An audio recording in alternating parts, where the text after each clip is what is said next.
there might be possible overpayments.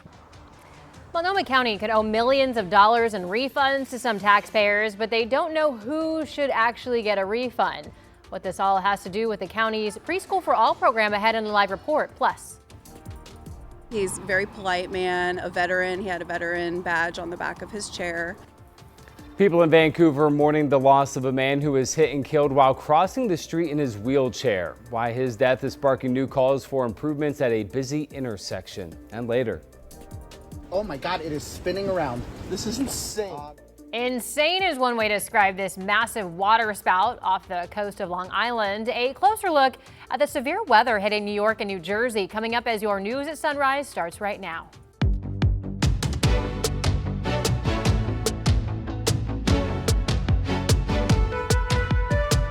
Good morning, and thank you for joining us on your Friday. I'm China Green. And I'm Matthew Herchick. Glad to have you all with us. Rod Hill and Corey Johnson are standing by with our weather and traffic.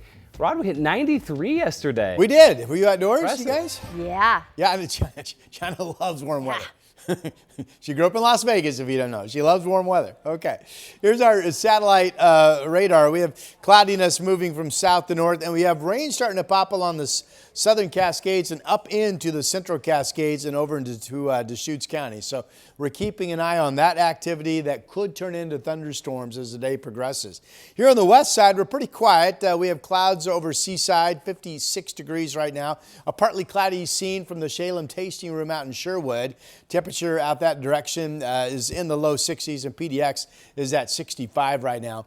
We have a lot of cloudiness expected to roll in, so kind of a partly sunny to mostly cloudy day. That will help hold temperatures down. 72 at noon. I have us at 83, and I have us staying dry today. We'll have your complete weekend forecast, of course, coming up. Here's Corey.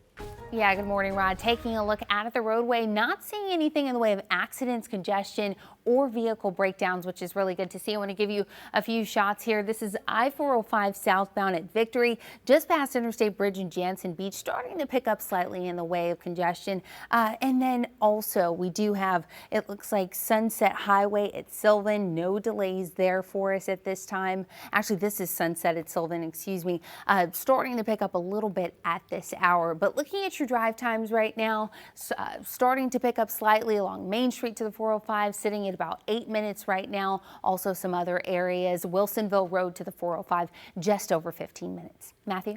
Corey, thank you very much.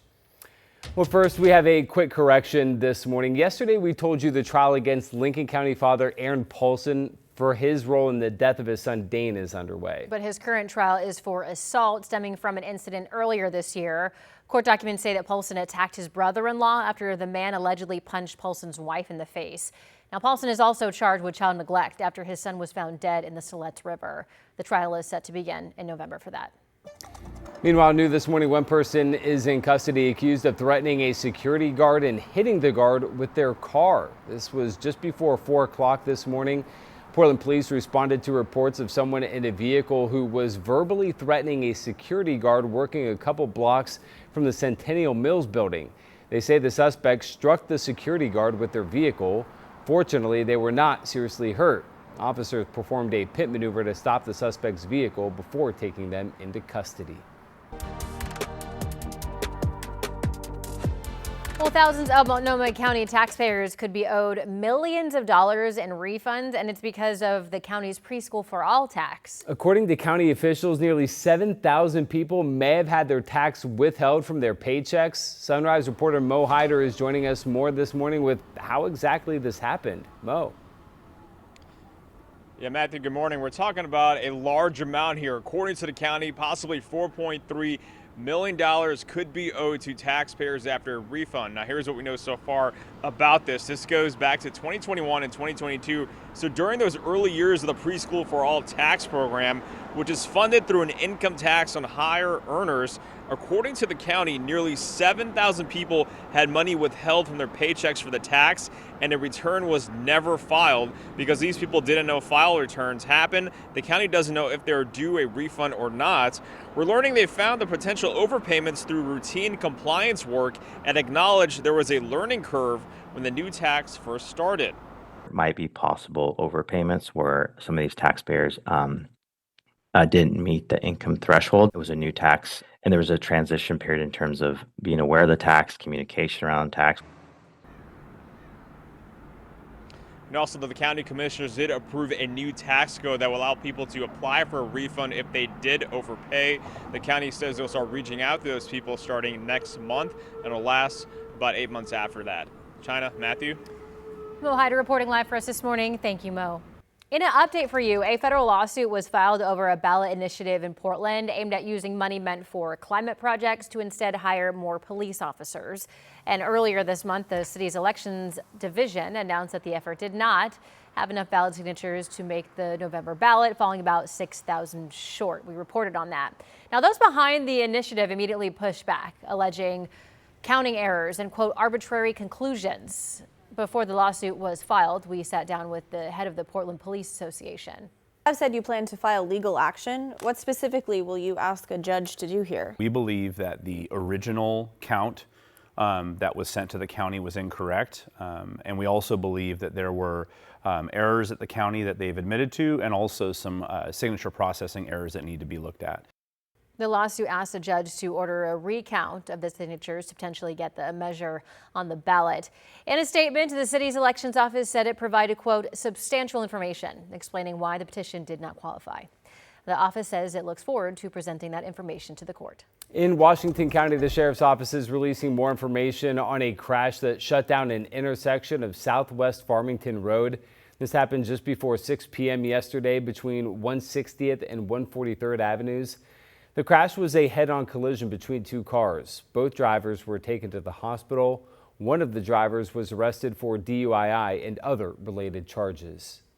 Meanwhile, neighbors in Vancouver are remembering a veteran that was hit and killed by a pickup truck while crossing the street in a crosswalk in a wheelchair. This was at Anderson and MacArthur Boulevard, an intersection slated for safety improvements. The 74-year-old was taken to the hospital after being hit, but did not survive his injuries. According to a spokesperson, Vancouver is in the design phase of a roundabout for this intersection, though there's no set construction date.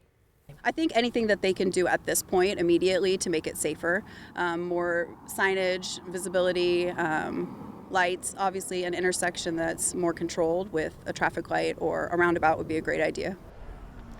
Frogger had spoken to the veteran just hours before the deadline crash. As she lays flowers at the intersection, she hopes drivers stay vigilant, paying attention to the blinking stop signs or those crossing the street with or without a safety flag.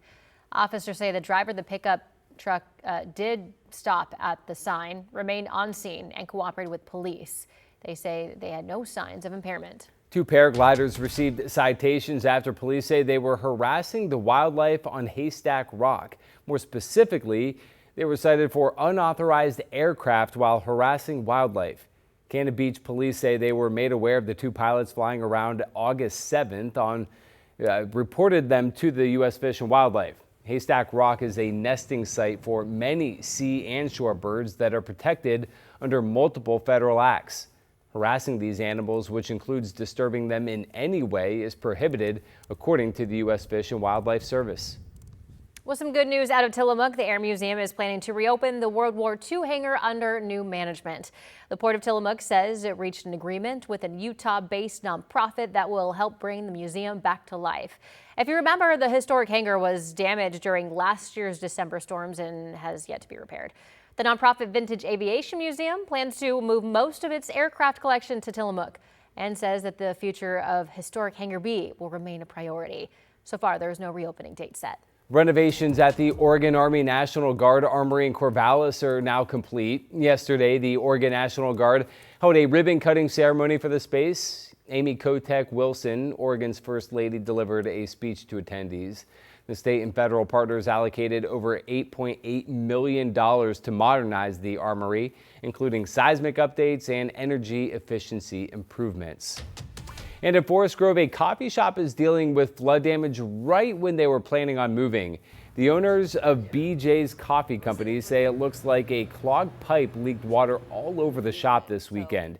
They say walls, floors, and cabinetry, anything touched by the water, has to go. And now those moving plans have been put on hold, though they say the community has been supportive. I'm getting texts, hey, I'm having withdrawals, what are you doing? Like, figure this out, what can we do? Let's get coffee. I've had a lot of people say, oh my gosh, I'm so sorry, just let me know as soon as you're ready to go. I'll be right back in there and we'll be back buying coffee. So. Meanwhile, they're hoping to get their mobile coffee cart up and running to get sales going again. Crews fighting the Grasshopper Fire and Austin fires near Mount Hood are getting some international help from crews down under. 52 personnel from Australia and New Zealand are currently assigned to the incidents. This marks the first time Australia and New Zealand have sent engine crews to the United States. The crews will be in the U.S. for approximately 35 days, completing two 14-day assignments with travel and transition time in between. They'll help support the planning, operations, and coordination needed to manage these complex incidents. Well, we also have an update when it comes to wildfire season and your contributions to help people recover. Together, KGW viewers have contributed nearly $25,000 to the Northwest Response Fund. Those funds go directly to the Red Cross, and that is on top of a combined $60,000 in donations that were made in person at U.S. bank branches in the area. To all of you who have donated or helped in ways big or small, we want to thank you for your generosity. Hey, have you noticed haze around Portland yesterday? Local firefighters say that is not a new fire, but instead smoke that's made its way into the valley from existing wildfires. That includes the Grasshopper Fire southeast of Mount Hood, which is now 66% contained after burning more than 92,000 acres, which is about the size of the Rose City. Also, the Narrows Fire on the Clackamas River is pushing smoke into Clackamas County. Thanks to KGW viewer Terry Longwell for these photos. Rod was talking about this earlier, and so we'll have more on the quality for what we're looking like this weekend. All right, check out this crazy video from Long Island, New York. The water spout off the shore causing wind damage at a nearby beach club. Nassau County declared a state of emergency in response to the weather. Parts of northern New Jersey and southern New York saw up to 2 inches of rain within just 3 hours yesterday. Ooh. That's a healthy looking water spout. Yeah, that was large. According to the reports we had in the newsroom, it was unclear to us if that actually pushed inland or just hung out right along the beach. Water spouts, typically, statistically, water spouts, that vortex spinning over the water, are fairly weak. And statistically, the winds as little as 35 miles an hour around the vortex to about 70 or 75 miles per hour around the vortex. They can be stronger, and that one looked to be about as strong in terms visually as you would ever see. There was some wind damage just inland from that water spout. And if you are traveling today, we've got active multiple areas of thunderstorms. I mean, there's Nebraska, there's Oklahoma. That's a bowline echo, potential severe storms dropping down across Wisconsin, down off of the Gulf. And this is the cold front that was associated with that storm in New Jersey yesterday that's still near to just pushing off of the shoreline. But with multiple scattered thunderstorm areas, make sure you check your flight information today, because maybe you run into some issues in the friendly skies, so to speak.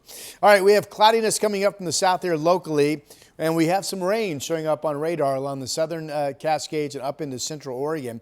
Here, well, I like watching their exercise class. You can just see them down here at the bottom of the screen, the workers that have been putting together that new structure at the Oregon Zoo. But they start off every morning with toe touches and some exercises, and it's kind of fun to watch. All right, here's a look at our temperatures outside right now. Low 60s in Happy Valley and Tigard, 63 each. Salem, 60 degrees. This will be a cooler day. I've got us generally in the low 80s around Portland and Salem today. Yesterday it was low 90s, by the way. And there's that thunderstorm threat crawling up the Cascades into central areas of our state. 83 today. I think we'll stay dry. A lot of cloud cover over the weekend. Could be a spritzy light shower tomorrow. Sunday morning the same. Sunday afternoon finally we'll start to clear out and get some sunshine. That's your forecast.